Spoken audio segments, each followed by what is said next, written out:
I do is fusion pop.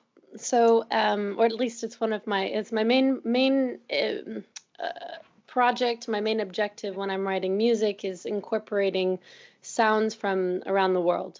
So, my latest album that came out last year, Man Made Fire, incorporates instruments from all over the world, as well as different sounds and languages. I believe there's five languages on the last album: French, English, German, Portuguese, and Spanish. And, Wow. and the thing is, I grew up, multicultural.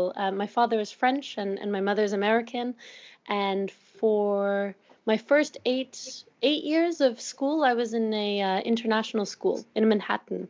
So not only was I living in a city that is so diverse, but I was also going to school with kids from all over the world because they were often the children of army people, military people, or diplomats, ambassadors. And so I remember one of my favorite days at school growing up was the UN Day, Uh-huh. because in my school we would all come together and we would take the day off from academia, and we would just share with each other all of our different cultures and food and art and toys from around the world. And I just remember loving that so much. So I think it found its way into my music for sure. I hope someday you'll understand. I hope someday you'll understand. I hope someday you'll understand. Learn to stand.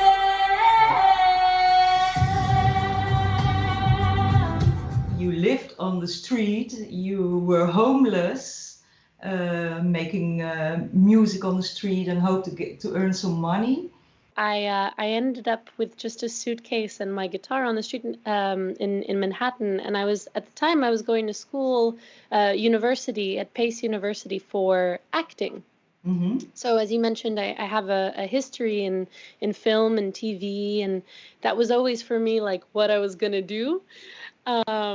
But then this experience happened, and I had to rely on this guitar to make money, to like feed myself. And when I saw the response, to not just my voice and my singing, but my original music, because I started writing music when I was like 10 years old. It's just I never shared it with anyone. It was always just for me. And when I saw the response to that, I said, well, maybe there's something here. Yeah. And that's how it all began.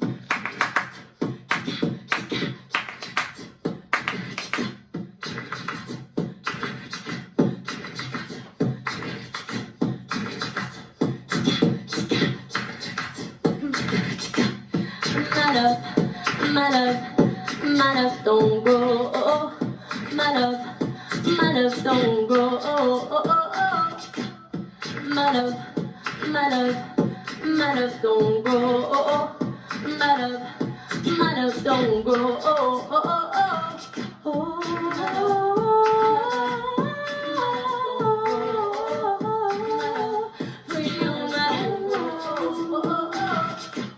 Could it be a pitfall that because of your great talents, your sound will get a little bit too smooth on recordings? Yeah. So it's actually a really excellent point. One of the things that I've been working on in quarantine is writing the next album. Mm-hmm. And I've been thinking about how to bring some of that live element into the recording, because I too, when I listen to the sound, I'm like, there's a certain something that's missing. And I think what ends up happening, and I think it's not just me, it's a lot of artists, especially newer artists. You finally put together all of this money and you're like, okay, I'm going to go into the recording studio and I have to record the most perfect sound because that's the way it's going to be for forever. And, I think when you go into the studio and you're only focused on the technical and perfection, and what happens when you do that is you sacrifice the emotion.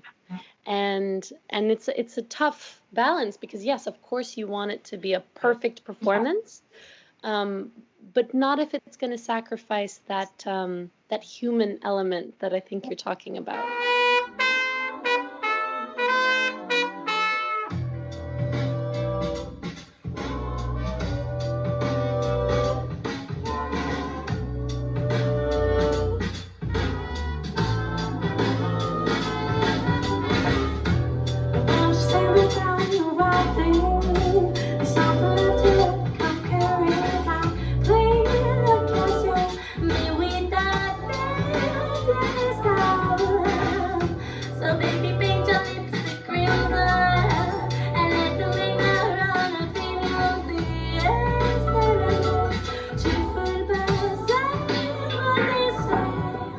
I started learning piano when I was 7, and then I didn't start singing actually until I was like 11, maybe, or 12, or maybe even after, because I think I started learning the drums before I started singing. So it was piano, then drums, then voice, and then I learned guitar, and then I learned trumpet, and then after that I started learning the mandolin and let's see, I have the ocarina, which I'm learning now, and this is very new. But I think that's what keeps things exciting for me is that, it's like culture and language. Every instrument has a different language. And I have so much fun. I think that's what fuels that energy that you're talking about, is I just have so much fun discovering all of these instruments. You do a lot of different stuff. I was looking on YouTube and then I saw you doing something like a sound meditation.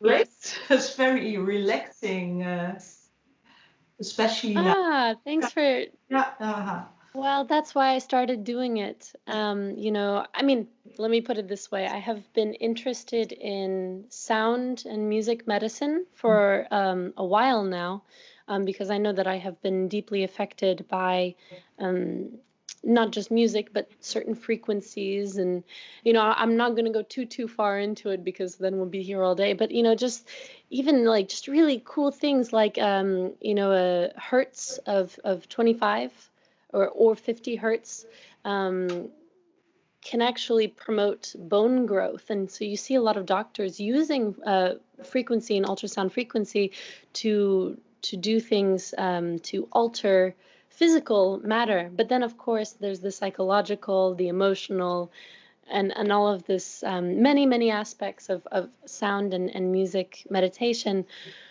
which I'm trying, again, to talk about the next album, I'm trying to incorporate that into the next project more. I have my bowls here that I usually start with. So we will just give you a few seconds of this, and then I will play a song that's actually from the album that I think you heard at the show at Papa Joe's.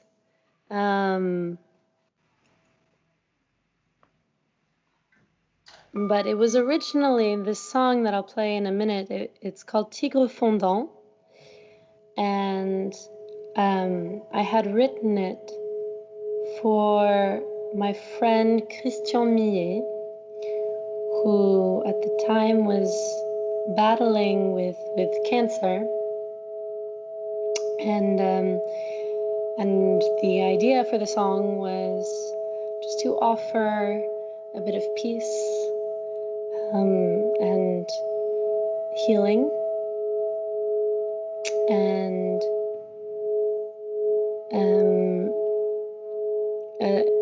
a little sound journey for his mind, because he was stuck in his bed all day.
Tire fort, tire, ouvre-moi le cœur, oui j'ai peur, mais j'ai plus envie de me fuir. Tire fort, tire, ouvre-moi le cœur, oui j'ai peur, mais j'ai plus envie de souffrir. Cirque d'enfant, cirque protège la fraîcheur des couleurs qui nous tient tous à chaque soupir. Mère puissante, Père, montre-moi pourquoi je pleure sans douleur.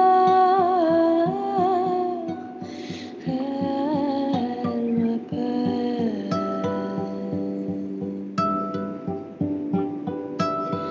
Elle m'appelle.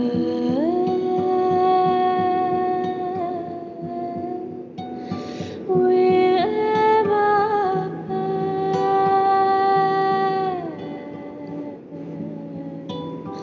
Elle m'appelle souvent.